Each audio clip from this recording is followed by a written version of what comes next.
ነው አንዳንዴ ስሜታዊ ሆነን እንደዚህ አይነት ቃላቶችን ልንጠቀም ማናችንም ያው አቤልዬም አንዳንዴም ተጠቀማለን አንዳንድ ቃላቶች መልካቸው ቢቀይርም ያው ሰውነንና ሁላችንም እንሳሳታለን ያው እንደ ወንድምነት ግን ተቀብየዋለሁ በጣም ስህተት ነው የተናገርኩት ግን ምን ውስጥ ነው የተደበከው ወንድሜ በሚደንቅ ሁኔታ በሚገርም ሁኔታ አለማወቅ ውስጥ ነው የተደበከው አሁንም ስለነገር ማለት ነው ስለዚህ እዚህ ጋር እየተናገረ ያለው ወደ ማደሪያው እንገባለን እግሮቹ በቆሙበት ስፍራ እንሰግዳለን ከቆሙበት ብዬ አብራርቼልሃለሁ ከዛ በኋላ መጣውና ምን አደረኩኝ ቆላሲያስ 1:20 ላይ እስቲ አልኩ በደሙ ብቻ ነው የዳነው በመስቀሉ ደም እየጠየቁ እዚህ ጋር ደግሞ የሚለው ምንድነው አንተ በደሙ ብቻ አልከኝ አንድ ጥያቄ ነው መጠየቅ ብዬ ማለት ነው ከዛ በኋላ ምን ይላል እዚህ ጋር በእርሱ በኩል በመስቀሉ ደም ሰላም አድርጎ ይላል አንተን እንመን መጽሐፉን እንመን አንተ ከመጽሐፍ አልታረክ ከኔ እንዴት ነው ታረክ እሺ ቆይ ብራዘር ረጋብና አሁን ደግሞ ያመጣው ማስረጃ ላይ ጥያቄ ካለ መጠየቅ አለብኝ ራይት ማስረጃ አርጋ ያመጣው ነገር በማደሪያው አለ የት ነው ማደሪያው መስፍኔ በተክሲስት መጠየቅ ብቻ አይደለም እኮ መጠየቅ ብቻ አይደለም ለጠየቃችሁት መልስ ስጡን ስጥ በመጽሐፉ መልስ ጠቅሰ እኛ እየጠቀስን አይደለም አይደለ ጋሼ ምናምን እንደዚህ ነገር አይሰራ በመጽሐፍ ቅዱስ ጠቅሰ እንደሱ አሳየው ነው ጠቀስና ተነጋገር ነውና ጠይቀው እኔ ጠቅሻር ላይ ጠየቁ አንተም ጠቅሰ ጠይቀው የጠቀስከውን ነገር በስርዓቱ መመለስና ማብራራት አለበት እኮ ስትጠይቅ ስለጠቀስክ ብቻ ልክ እኮ አትሆንም ስለጠቀስክ ብቻ ልክ ነኝ ብለህ ካሰብክ ሞኝ ነህ እንጠይቃለን ስለጠቀስከው ጥቅስ ማደሪያው የት ነው አንተ እንዳልከው ማደሪያው የት ነው ማደሪያው የት ነው የሚለው መልስልኝ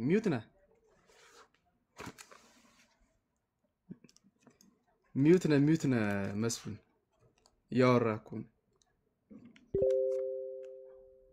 ችግራችሁ እናንተ አሁን ቴክኖሎጂ ችግራችሁ ምን ተጣጣለ በቃ ፓስተሪ መላሽ የለውም በማስረጃ በመጽሐፍ ቅዱስ አጠቅሱ እኛ በመጽሐፍ ቅዱስ ተጠቅሰን እናሳየን እኛ ይኸውልህ መጽሐፍ ቅዱስ እንደሚል እኛ መስቀል ኃይላችን ነው የሚል ቃል ይለው የመስቀሉ ቃል ግን ቆላ ምንም እኮ ማን ነው ስሙ አንደኛ ቆሮንቶስ ምዕራፍ 1 ቁጥር 18 አለ አንደኛ ቆሮንቶስ ምዕራፍ 1 ቁጥር 18 መዝሙር አሜን ቆይ ኤርሚያ እንዴ አክሊሉ ሚውት አድርግ እኔ ከመስፍኔ ጋር ነው አክሊሉ ሚውት አድርግ ከመስፍኔ ጋር ነው አንተ ስታወራኝ ጠይቄ ነው የምጀምረው አንተ ስታወራ ጠይቄ ነው የምጀምረው አትጠይቀኝም መጀመሪያ እኔ ነኝ የምጠይቀው ከተስማማኝ እኔ የተሳሳትኩ ነው ይልኝ መዝሙር 132 ለኢየሱስ የተጠቀሰ ጥቅስ አይደለም ራሱ የተነገረው መዝሙር ዘማሪ የዘመረው መዝሙር ራሱ በሁለተኛ ዜና ቀደም ለምን አልመለስክልኝም ቀደም ለምን አልመለስክልኝም አንደኛ ምሳ እየበላው ነበር ቆይ ከልጆቼ ጋር ነበርኩ ምሳ እየበላው ነበር አሁን ቡና አቅርቤ አቤላ እሺ ቆይ አቤላ ምሳ እየበላ ነበር አንድ ነገር ተልበለ ነበር ቅድም ለምን አልመለስክም የሚባል ነገር የለም ቆይ አንድ ነገር እያወራ ነበር መልስልኝ መጀመሪያ የጠየቁን መልስልኝ አቤላ የጠየቁን መልስልኝና ወደ ተጠይቀኝ ነገር መጀመሪያ ለምን እናንተ ብቻ ጠያቂ ለምን ትሆናላችሁ እኔ የጠየቁትን መልስልኝ እኮ አንተ መልስልኝ ነው መሆን ያለበት እየጮክ ነው እኔን ማታስበኝ እኔ መጮህ አልፈልግም መልስልኝ እኮ ሚውት አድርግ እኮ አትጠይቀኝም እሺ እንዴ አልጠየቅኩም ምን ያውን አንተ የጠቀስከው ጥቅስ ለመስቀሉና እግሮቹ በቆሙበት ቦታ የሚለው ቃል ትክክለኛ ቦታ እንዳልሆነ አስረዳለሁ ቀደም ኤርሚያስ በትክክል ነው ያስረዳ ተዚህ ሚለ ከሆነ በመጽሐፍ ቅዱስ ላይ ዳዊት የእግዚአብሔር ቤት ማደሪያ መቅደሱን ለመስራት ጠይቆ እግዚአብሔር በእጁ ላይ ደም እንዳለና መቅደሱን ሊሰራ እንደማይችል እንደነገረው መጽሐፍ ቅዱስ ይናገራል ዳዊት የዛን ጊዜ ያን ነገር ከእግዚአብሔር ከመስማቱ በፊት ሰላም ለእናንተ እንዴ በጣም ትልልቅ ሰዎች ናችሁ ሁለታችሁ ትልልቅ ምራቅ ዋጥ ያረጋችሁ ናችሁ እና እንደ ትልቅ ሰው ይሁኑ ቆይ ቆይ አቡላ ምንድነው ያረኩት እንዴ? እኔ ራሴን እኮ ነው አንተን አልነካው፣ መነጽር አልነካው፣ ሚዛን አልነካው። ይሄው አክሊሉ ሚውትን አታንሳ ነው። አሁን አክሊሉ ሚውቱን እያነሳ ስለሆነ የረበሸ ነው ድምጽ። አክሊል ሚውት አድርጓል። እሺ ወጥቶን ማን ያስወጣው? ሶፊ አንተን ያስወጣው? ማን ያስወጣው? መስፍን። ስለዚህ መዝሙር 132 የሚናገረው ቃል ዋናው ሐሳቡ ያለው ምንድነው? ዳዊት የአምላኬ ቤት ማደሪያ ሳይኖረው እያለ ነው። ትዝ የሚላችሁ ከሆነ የእግዚአብሔር ታቦት የሚያድርበት ቦታ የነበረው የግለሰቦች ቤት ውስጥ ነበር። የግለሰቦች ቤት የነ አቢዳራ ቤት ውስጥ ታቦቱ ያድር ይውል ነበር። ስለዚህ ዳዊት ወደ ከተማው ወደ እሱ ወደሚኖርበት ከተማ ታቦቱን እንዲያመጡለት እንደተናገረ ከዛ በኋላ በጣም ሰለብሬት እንዳደረገ እኔ በአማረና በተሸለመ ቤት ውስጥ እየኖርኩኝ እንዴት የእግዚአብሔር ቤት ማደሪያ አይኖረውም ብሎ እንደተናገረ መጽሐፉ ይናገራል። ስለዚህ ዳዊት አንድ መሐላ ምሎ ነበረ። ይህም መሐላ ነው መዝሙር 132 ላይ ያለው። ለዓይኖቼ እንቅልፍ አልሰጥም የእግዚአብሔር አምላኬ ማደሪያ ሳይኖረው ብሎ የተናገረውን የትንቢትን ቃል ወይም የቃል ኪዳንን ቃል ነው በዝማሬ ያስቀመጠው መዝሙር 132 ላይ ማለት ነው። አቤቱ ዳዊት የዳዊትን ገርነቱን ሁሉ አስብ፣ ለእግዚአብሔርም እንደማለ ለያዕቆብ አምላክ እንደተሳለ ስዕለት ነው። እንደተሳለ በእውነት ወደ ቤቴ ድንኳን አልገባም፣ ወደ ምንጣፌ አልጋ አልወጣም። ይህ የዳዊት ስዕለት ነው። ቀደም ኤርሚያስ በደንብ ነው ያስቀመጠው። ለዓይኖቼም መኝታ ለሽፋሽፍቶቼም እንቅልፍ ለጉንጮቼም እረፍት አልሰጥም፣ ለእግዚአብሔር ስፍራ ለያዕቆብም አምላክ ማደሪያ እስካገኝ ድረስ። ለታቦቱ ማደሪያ ለመስራት ሐሳብ ስለነበረው ማለት ነው። እነሆ በኤፍራታ ሰማው በዱር ውስጥም አገኘው ይላል። እንደምታውቁት ዳዊት የተወለደበት ከተማ ኤፍራታ የምትባል ከተማ ውስጥ ነው። ዳዊት በቤተልሔም በኤፍራታ ነው የተወለደው ዳዊት። ስለዚህ የሚጠቅሰውም ራሱ ስፔሲፊክ የሆነ ቦታ እየተናገረ ያለው የዳዊትን ከተማ ነው።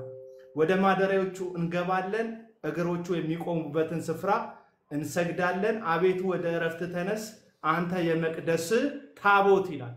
ስለዚህ ወደ እረፍት ተነስ፣ እግር ወደ ተቀመጠበት ቦታ እንሰግዳለን እያለ የሚናገረው ስለማን እንደሆነ ይነግረናል። አንተ ብሎ እስካሁን ከላይ ያወራለት ያለው የመቅደሱን ታቦት እንደሆነ በትክክል ነው ኤርሚያስ ሲነግራቸው የነበረው። የመቅደሱን ታቦት እንደሆነ ከታች ቁጥር 7 ላይ ወደ ማደሪያ እንገባለን እግሮቹ በሚቆሙበት ስፍራ እንሰግዳለን ይላል።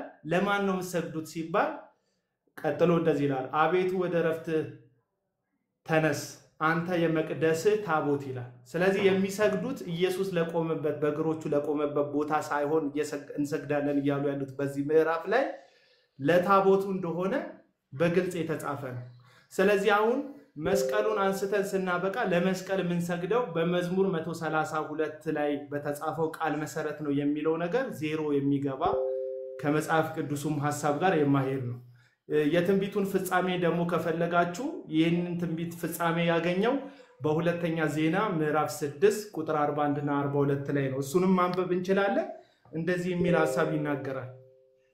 የትንቢቱ ፍጻሜ ወይም የዳዊት ስዕለት ፍጻሜ ማለት ነው። እንደዚህ የሚል ቃል አለ። የዳዊት ስዕለት የተፈጸመበት ቦታ እነሆ አቤቱ አምላኬ ሆይ ቁጥር 41 ኃይልህ ታቦት ወደ እረፍት ተነሳ። ወደ እረፍት ተነስ ይል ነበር መዝሙር 132 ላይ ወደ እረፍት ተነስ፣ እግዚአብሔር ወደ እረፍት ተነስ እያለ የሚናገረው አሁን አቤቱ አምላኬ ሆይ ከኃይል ታቦት ጋር ወደ እረፍት ተነስ። አቤቱ አምላክ ሆይ ካህናት ደህንነትን ይልበሱ፣ ቅዱሳንን በደስታ ደስ ይበላቸው። አቤቱ አምላክ ሆይ የቀባው ሰው ፊት አትመልስ፣ ለባሪያ ለዳዊት ያደረክለትን ምህረት አስብ ይላል። ስለዚህ በመዝሙር 132 ከቁጥር 1 እስከ 7 ላይ ያለው ቃል ትንቢታዊ የሆነ ቃል ተፈጽሟል ማለት ነው። ይሄንን ቃል ጠቅሰን ለታቦቱ ወይም ለመስቀሉ እንሰግዳለን የሚል መጽሐፍ ቅዱስ ያለውን ፍቺ መጠቀም ለእግዚአብሔር ቃል ክብር አለመስጠት ነው የሚሆነው። አቡናዬ መስፍን አቡና ወይ የቆላሴስ ይጠይቀህ አለ አይደለ? እሱ ይጠይቀህ ለምን እናንተ በመጽሐፍ ቅዱስ ጠቅሳችሁ አትመልሱ? ለምን መጽሐፍ ቅዱስ ጠቅሳችሁ አታስረዱ? እኛ እያንዳንዱ ነገር በመጽሐፍ ቅዱስ ነው የምንጠቅስላችሁ።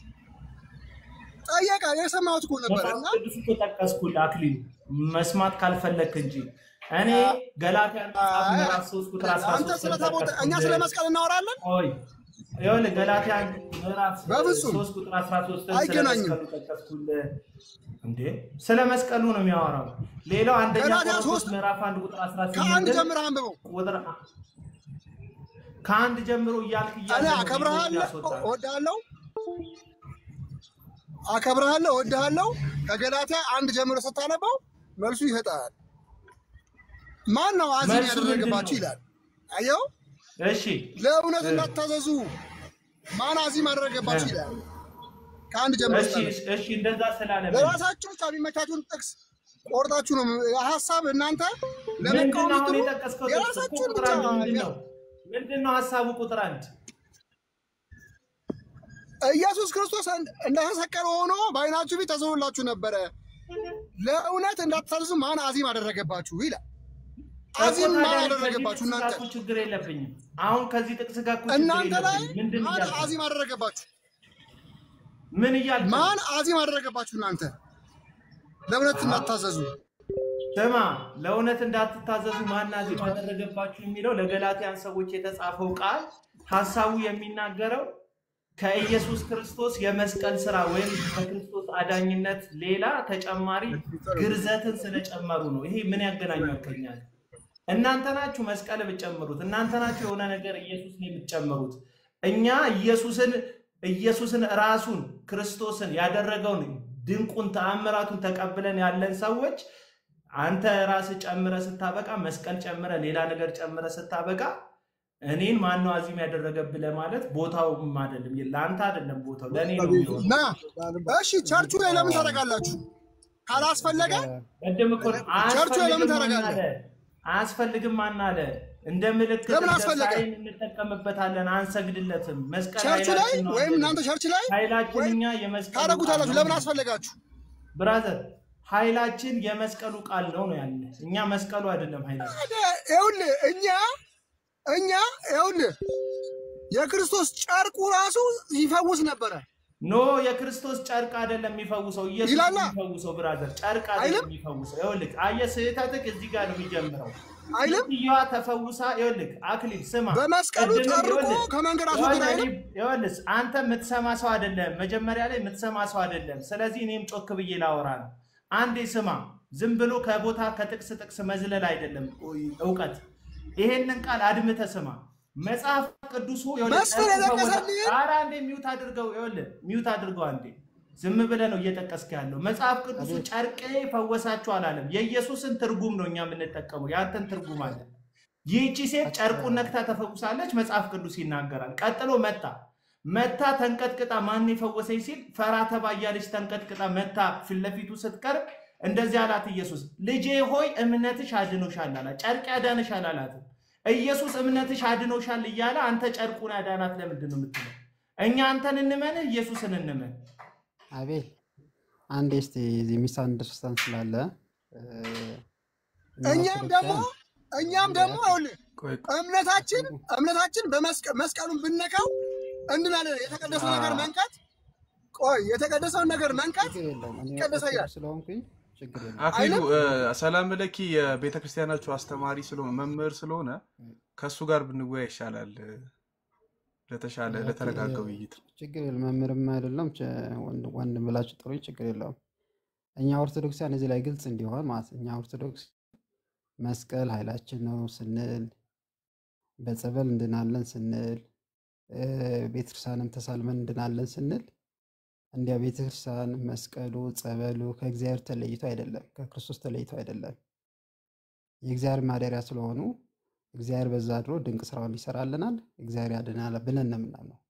የኃይል ሁሉ ምንጭ የድነት ሁሉ ምንጭ ክርስቶስ ራሱ ነው፣ እግዚአብሔር ራሱ ነው እንጂ ተለይቶ መስቀሉ ተለይቶ ጨርቁ ተለይቶ ጸበሉ በራሱ ኃይል አለው ብለን አናምንም። ስለዚህ የእግዚአብሔር ማደሪያ ስለሆኑ ማደሪያውን እናከብራለን። ጨርቁ እናከብራለን፣ መስቀሉ እናከብራለን፣ ጸበሉ እናከብራለን። ለምን? እግዚአብሔር ያደረበት ስለሆነ ማለት። ባለቤቱን ካልናቁ አጥሩን አይነቀንቁ አይደል? ስለዚህ የባለቤቱ ማደሪያ እስከሆነ ድረስ እናከብረዋለን። በዛ ምክንያት ደግሞ በዛ አማካኝነት ደግሞ እንድናለን። ግን ድህነቱ ከማን ነው? ከእግዚአብሔር ነው። ግልጽ ነው አቤል? ይሄ ነው አየህ፣ የኛ የፕሮቴስታንቶች ማይንድ ሴት ወይም መጽሐፍ ቅዱስን የምንረዳበት አረዳድ ሩቅ የሚሆንባችሁ ለዚህ ነው። እኛ ራሱ ጌታ የክብር ጌታ በውስጣችን ነው። መጽሐፍ ቅዱስ የክብር ጌታ በእናንተ ውስጥ ነው ስለሚል የክብር ጌታ በእኛ ውስጥ ነው። በምንም ነገር መልኩ ሊያገኘን አይደለም ፍላጎቱ እግዚአብሔር። መቅደሶቹ ስላደረገን ራሱን በቀጥታ ፈውሱንም በስሙ በኩል በስሙ ስልጣን በኩል በሌላ ነገር አይደለም። ፈውሱን ለዚህ ነው መጽሐፍ ቅዱስ ለክርስቶስ ኢየሱስ ስም የማይንበረከክ የለም ይላል። በሽታ ቢሆን ችግር ቢሆን መከራ ቢሆን እያንዳንዱ ነገር በክርስቶስ ስም የተሸነፈ ነው። ስለዚህ እኛ የስሙን ኃይልና ራሱ ጌታን የተቀበልን ያመንን አማኞች ስለሆነ ፈውስን ብትል በሆነ ነገር ጋር እያይዞ አይደለም እግዚአብሔር የሚሰጠን። ይቅርታ ጩጬዎች ስላሉ ሊበጠበጥ ይችላል። ከኤርሚ ጋር ቀጥሉ። አቴንሽን እንትን እየተወሰደ ነው። ኦኬ እሺ፣ እዚህ ግልጽ እንዲሆንልን ማለት ነው። ግልጽ እንዲሆንልን ኤርሚ፣ እግዚአብሔር በመስቀሉ ያድናል ወይስ አያድንም? ግልጽ እንዲሆንልን። ምን እያልክ ነው? በመስቀል ያድናል ስትል እግዚአብሔር በመስቀሉ አድርጎ አሁን ለምሳሌ ያቺ 12 ዓመት ሙሉ ደም ሲፈስባት የነበረች ሴት ልብሱን ነክታ ጨርቁን ነክታ ዳነች አይደል? ጨርቁን በነካ እድናለሁ ብላ ዳነች። ያዳናት በጨርቁ እግዚአብሔር ራሱ ክርስቶስ ራሱ በጨርቁ ፈውስ ማለት ነው። ስጋዊ ፈውስን ማለት ነው። ችግር የለም። አሁን የዳነችው እንደዛ ነው ብዬ ነው። ኦኬ አሁን ወደ ስጋዊ ደግሞ ወደ እንትን ወደ ማለት ደግሞ ልንሄድ ነው ማለት ነው። አይ ኦፍ ኮርስ ታዲያ ማለት ለምሳሌ ስለ ኃጢአት ስርየት ስለ ድህነት ከሆነ የምታወራኝ ወይም ደግሞ ስለ ነፍስ ድህነት ከሆነ የምታወራኝ አሁን ከምታወራው ጋር የተለያየ ነው ብዬ ነው። ኦኬ ስለ ነፍስ ድህነት ነው አሁን ማውራት የፈለከው በዚህ ጉዳይ? አይ አይደለም፣ ስፔሲፊክ አድርገው ማለት ነው። እግዚአብሔር በጨርቅ በመስቀል በዘይት በውሃ አልፎ ይፈውሳል ወይ? ስጋዊ ፈውስን ይፈውሳል ወይ ከሆነ ጥያቄ አደ ሚንስ እንደ ሚንስነት እግዚአብሔር ሊጠቀም ይችላል ማንኛውንም ነገር። ግን አንድ ነገር ሚንስ ነው ማለት እዛ ነገር ላይ ዶክትሪን ይሰራበታል ማለት ግን አይደለም። ዶክትሪን ይሰራበታል ማለት አይደለም። ለምሳሌ ያቺ ሴት ያንን ጨርቅ ነክታ ስለተፈወሰች በየጊዜው እየሄደች ያንን ጨርቅ እየነካች ተፈወሳለች ማለት አይደለም። እንደሱ አይነት ልምምድም መጽሐፍ ቅዱስ ላይ ግን እግዚአብሔር በጨርቁ አልፎ ሊነካት እንደሚችል ማሳያ ነው። እንደነካትም ማሳያ ነው። ከዚህ ከእንደነዚህ አይነት ልምምዶችና ጥቅሶች ተነስተን ግን ዶክትሪን አንሰራ። ጨርቅ ይፈውሳል፣ መስቀል ይፈውሳል፣ ዘይት ይፈውሳል፣ ውሃ ይፈውሳል ብለን ዶክትሪን አንሰራ። እግዚአብሔር በተለያየ መንገድ ሊፈውስ እንደሚችል ስለምናምን ማለት ነው።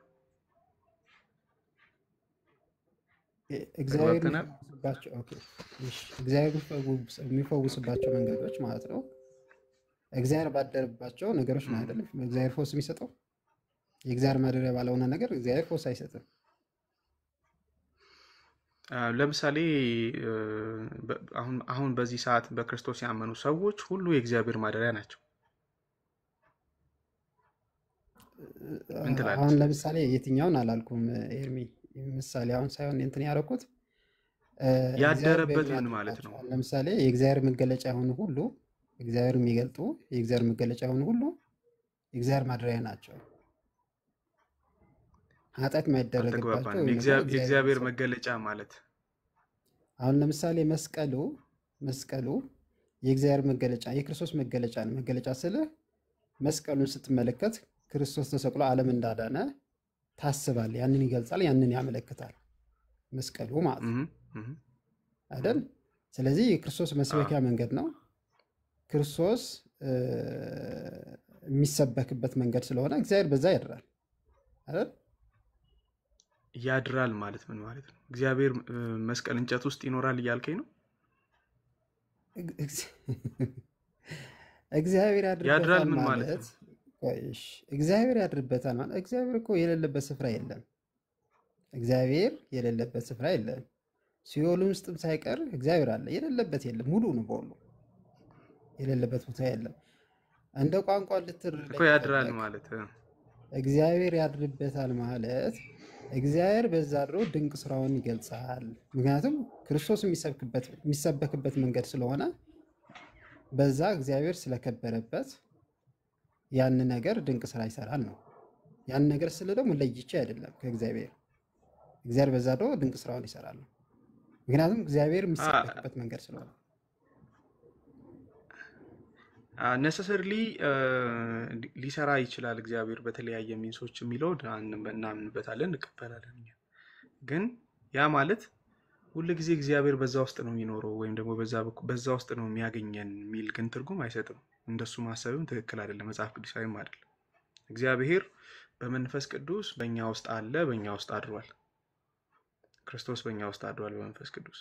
ስለዚህ የሁል ጊዜ ማደሪያዎቹ የሆነው እኛ ነን እንጂ የሆነ ግዑዝ አካል አይደለም። ለምሳሌ ኢየሱስ ክርስቶስ በመስቀል ላይ ስለኛ ሲል ሲሰቀል መስቀል ላይ የሰራው ስራ አለ። አዎ ያ መስቀል ላይ የተሰራው ስራ ለኛ ምልክት ይሆን ዘንድ ያንን መስቀል እናከብራለን፣ ሪስፔክት እናደርጋለን፣ ማለት ክብር እንሰጣለን ለመስቀሉ የሚል አናዋርድም። መስቀልን ሪስፔክት እናደርጋለን፣ እንወዳለን። ያ ማለት ግን እግዚአብሔር በየቀኑ በእንደዚህ አይነት መስቀሎች እየመጣ ማለት በተለያዩ መስቀሎች እየመጣ እኛን ያገኘናል ወይም ደግሞ ይፈውሰናል ማለት አይደለም። እንደሱ አይነት ትርጉም ይሰጣል ብዬ አላምንም። ደግሞ መጽሐፍ ቅዱስ ውስጥም የለም እንደዚህ አይነት ልምምድ። እንደዛ ከሆነ መስቀል አንተ ማስረጃ የሌለ ነገር ማስረጃ እንዴት ይቀርባል? አንተ ነው ማስረጃ ማቅረብ ያለብህ። ለምሳሌ በመስቀል እግዚአብሔር በየጊዜው ሲፈውስ የነበረበትን ማስረጃ ሰጠኝ ይገባል። ችግር የለም። ማስረጃ እኮ ሰጣለሁ ብያለሁ። እኔ ስለጠየቁ ቀድሜ ምን ጠየቀኝ? ማን ቆይ እኔ አይደለ የጠየቁት ማስረጃ ብዬ መጀመሪያ የጠየቁን እኔ ነኝ የጠየቁ። ከዛ በኋላ ትጠይቀኛለህ። ችግር የለም። ማስረጃ ሰጣለሁ።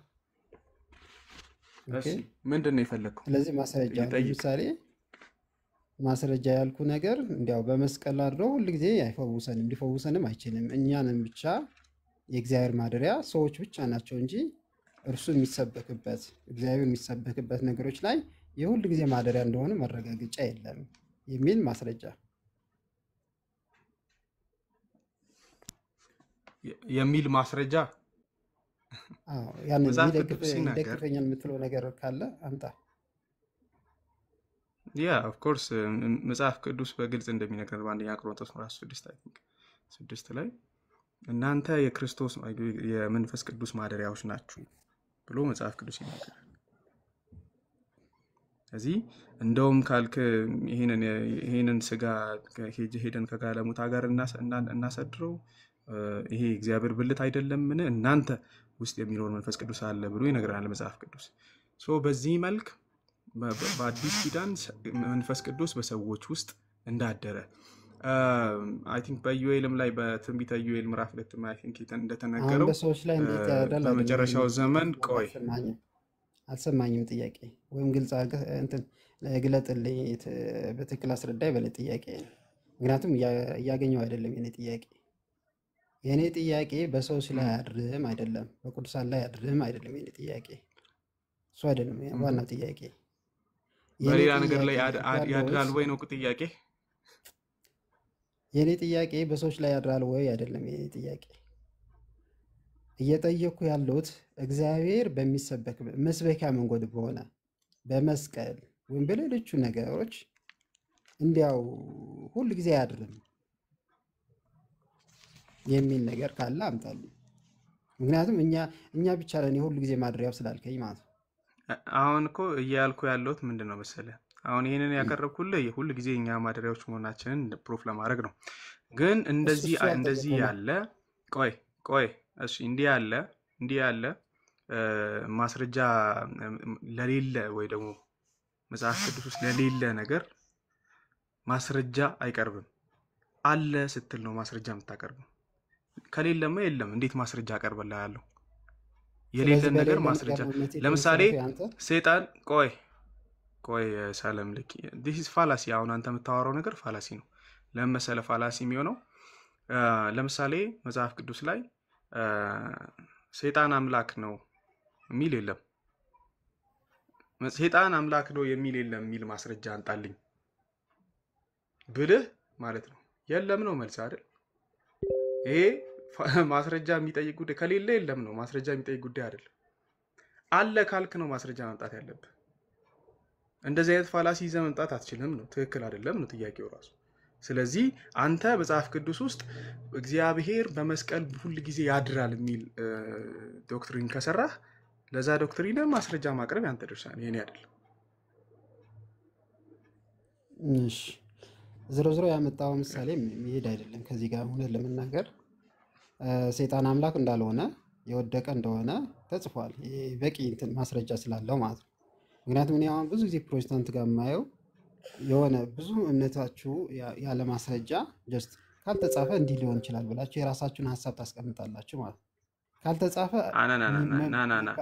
ካልተጻፈ ዝም ነው የምንለው እንጂ እንደዚህ ይሆናል ብለን አልገመትንም። ነው ሚስ ሪፕሬዘንት ማታርገን ካልተጻፈ ዝም ነው የምንለው። ዝም አትሉ። ለምሳሌ ማርያም አታማልድም ማርያም ታማልዳለች የሚል መጽሐፍ የለም መጽሐፍ ውስጥ። ለምሳሌ መጽሐፍ ቅዱስ ማርያም ታማልዳለች የሚል የለም። ግን ታማልዳለች የሚል ነገር ከሌለ ለምንድን ነው ታማልዳለች የምንለው? አልገባኝም። ታማልዳለች የሚል ነገር ሲኖር ነው ታማልዳለች የምንለው። ልመልስልህ። ኦኬ እሺ፣ ማርያም ታማልዳለች ተብሎ አልተጻፈምና አታማልድም ይላሉ። ተመልከቱ። ማርያም ታማልዳለች ተብሎ ካልተጻፈ መልስ መሆን ያለበት እንደምታማልድ እንደማታማልድ እኔ አላውቅም። ለምን ተጽፎ ስላላየሁት ነው እንጂ መሆን ያለበት ታማልዳለች ተብሎ ስለተጻፈ አታማልድም ተብሎ በራስ ላይ የራስ እምነት መመስረት አስፈላጊ አይደለም። አሁንም ስትሮማን ፋላሲ ነው። አልተጻፈ ማለት በራስ አዲስ ሐሳብ ታስቀምጣለህ ማለት አይደለም።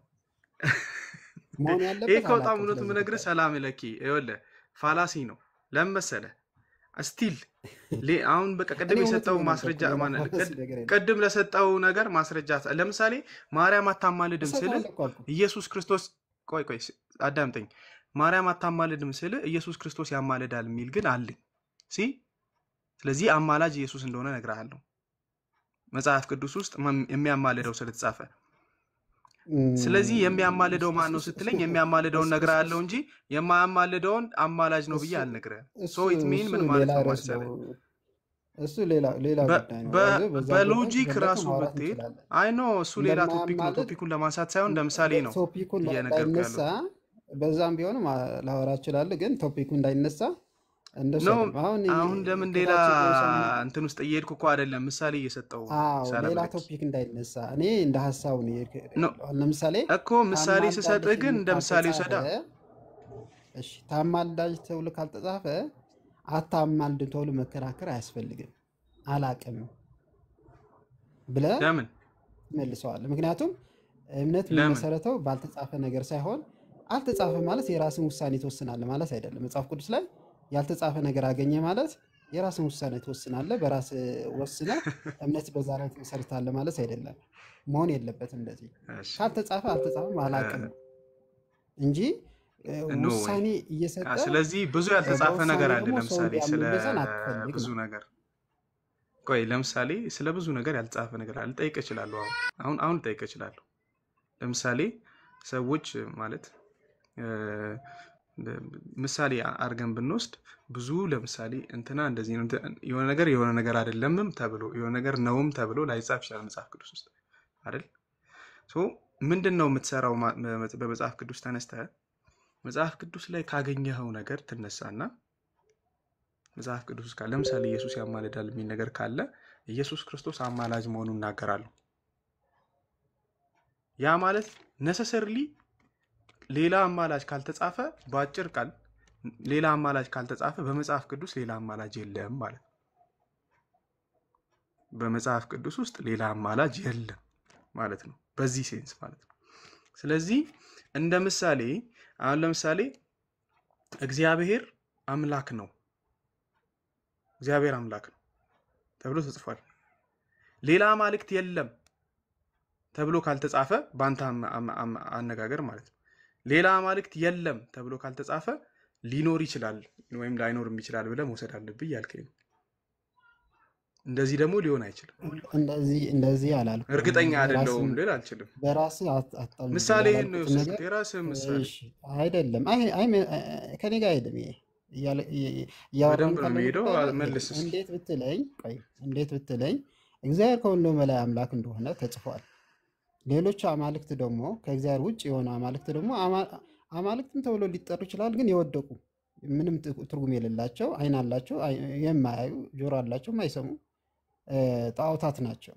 የአሕዛብ አማልክት ተብሎ ይጠራሉ ማለት ነው። ወይም ደግሞ የአማንያን አማልክት ተብሎ ይጠራሉ። ምንም ኃይል እንደሌላቸው በግልጽ ተጽፏል መጽሐፍ ቅዱስ ላይ። ከሁሉም በላይ አምላክ የሆነ ደግሞ እግዚአብሔር እንደሆነ ከሱ በላይ ማንም እንደሌለው ሁሉም አድራጊ የሚሳነው ነገር የለ እንደሆነ ተጽፎልናል። ይህ በተጻፈ ነገር ነው፣ ሙሉ በሙሉ ተጽፎልሃል። ገብቶሃል? እንግዲህ አሁን ግን አንተ የሆነ አካል እኮ ካልተጻፈ አሁን ቆይ ሰላም ለኪ ፖይንቴን አሁንም አልያዝከውም። አሁንም ራሱ ፖይንቴን አልያዝክም። ለምን አልያዝክም መሰለህ? ካልተጻፈ ነውም አይደለምም ማለት አትችልም እያልክ ነው አይደል? በአንተ አስተሳሰብ አንድ ነገር ካልተጻፈ ቆይ ኤግዛክትሊ እንደዚህ ነው ወይ ደግሞ እንደዚህ አይደለም ተብሎ ካልተጻፈ አንድ ነገር መጽሐፍ ቅዱስ ውስጥ ያ ነገር ምንድነው እያልክ ነው? ነውምም አይደለምም ብለህ ዲሳይድ ማድረግ አትችልም እያልክ ነው። ኦኬ አሁን እንትን ላድርግልህ እያልክ ነው። እንደዚህ እንትን ላድርግልህ ሚስ አንደርስታንድ እንዳታረገው ሌሎችም ሰዎችም እንዳይሳሳቱ። እንዴ በጣም በብዙ ነገር ውስጥ አንተ ችግር ውስጥ ይሄ አስተሳሰብ በጣም በብዙ ሚስ ችግር ውስጥ ይከታል ነው እኔ የምልህ። የኔ እንትን ላስቀምጥልህ እያደረጋችሁት እናንተ የምታደርጉት እኔ እያልኩ ያለሁት የምታደርጉት ኮምፕሊትሊ በቃ የሆነ ነገር ፖዚቲቭ እና ኔጌቲቭ ነገር እያደረጋችሁ ነው የምትሄዱት። እንዲህ ከሆነ እንዲህ ይሆናል፣ እንዲህ ከሆነ እንዲህ ይሆናል። ከዚህ በመውጣት እያልኩ ነው ያሉት። ከዚህ በመውጣት ሞር ፎከስ አድርገህ ማውራትና መስበክ ያለብህ ሞር ፎከስ አድርገህ ማውራትና መስበክ ያለብህ